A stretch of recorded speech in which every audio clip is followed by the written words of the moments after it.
I was inspired to find out if the fairies are still with us. I began my search in my daughter's grade 1 class. Who here thinks that fairies are real? I used to be able to see fairies. My grandmother believed in fairies. I found it very easy to see them when I was your age. But as you get older, for some reason, it's harder to see them. Since the tooth fairy is real, maybe other fairies are real. Are there boy fairies, do you think? No. Yes. Yeah? Yes. When I was little, or your age, I could see them, but now I'm having a real hard time. Do you have any advice that you can give me? I think fairy doesn't remember adults. Grown-ups do more things to pollute the planet than kids, and it ruins their home.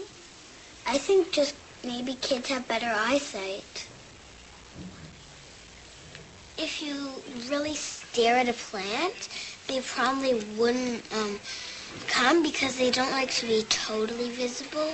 Sometimes they just like to have people see their movement so that they believe that. Simone, what do you think? Well, I have a suggestion how maybe you could look at them. If you just stay still for a little while, and if you see them, you shouldn't get up or anything, you just stay still.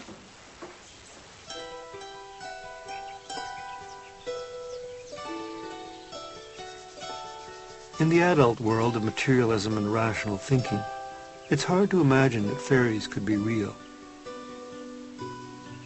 In the past several generations, we seem to have abandoned them, relegated them to the nursery, transformed them into cartoon characters that have no significant place in our modern world. Science has turned an ancient belief into superstition.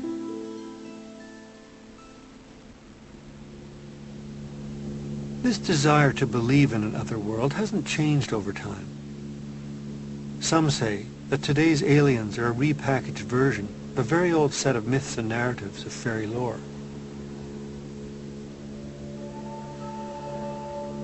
I wonder if it's our modern alienation, our detachment from the land, that causes us to interpret the fairy realm as an alien experience. A realm that our predecessors knew well and respected.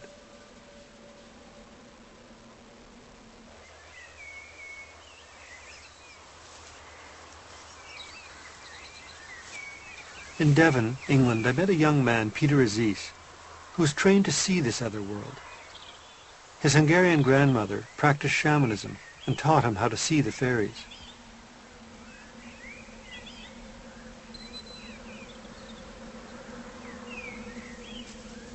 This place is known as the Pixies' Parlour. It is definitely a place where the fairies come through.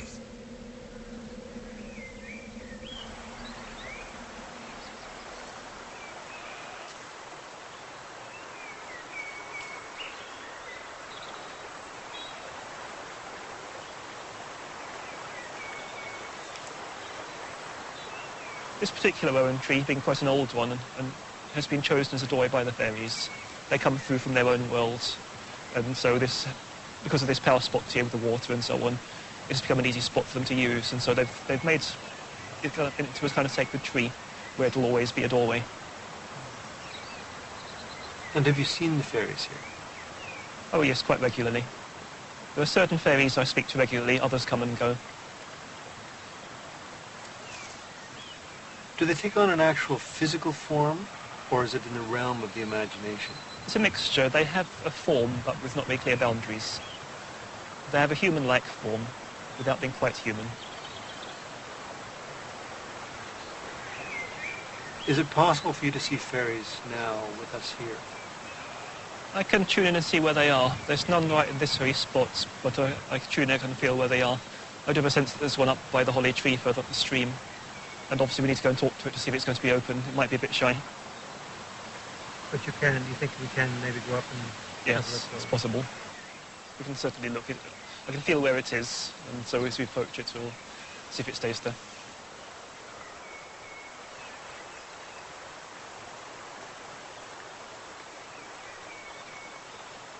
Sitting just behind this tree, just like a small male fairy just sitting there. He was kind of meditating by the stream, and he's taken interest in what we're doing, and he's watching. I've spoken to him to explain why we're here, and, he's quite curious. If you make a heart contact with them and they can feel your intentions, then they're more likely to show themselves to you. But they do affect your minds. They can control your imagination. They can control what you see. And if they don't want you to see them, they won't. But this one is not unwilling. It's still a little bit curious, still observing.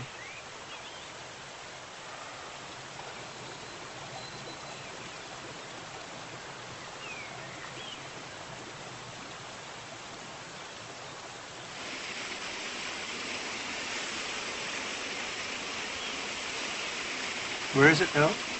It's sitting behind this tree, right in the waterfall. Its head is kind of above the level of the waterfall. There's also two standing behind it. They've all come to see what's happening.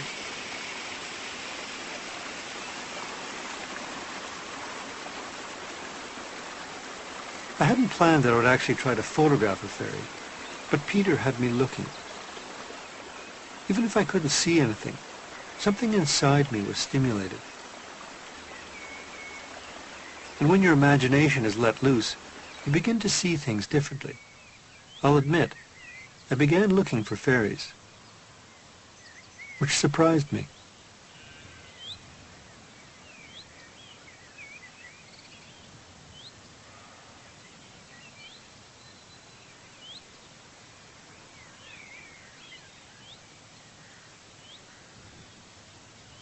The rational side of me wondered, should I seek professional help? So I spoke with Dr. Mark Fox, a scholar on the subject of seeing the paranormal. I think it depends on what you mean by see. Seeing means lots of things to lots of different people. I don't think we can photograph them, although lots of people in various times have claimed to have done just that. But I think we can see them in other ways.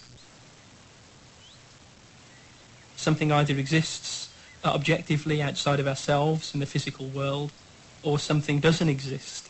I'm just wondering whether the realm of the imagination, the realm in which fairies dwell, is in fact a sort of intermediate realm, neither completely in your head, neither completely in the world, but somehow crossing over, transcending the two, belonging to both, and yet belonging to neither. And that, of course, is something which many educated, secular, scientifically trained Westerners find difficult to accept. They either exist or they don't. If you can't photograph them, if you can't weigh them, if you can't interview them, if you can't measure them, if you can't capture them and put them in a cage and put them on display, then they don't exist, except, of course, as figments of your imagination. But say they do exist in some intermediate realm, neither in the world nor in your head. Perhaps there's a third place where they dwell. Because this seems to be the place where poets and artists and composers often dwell as well.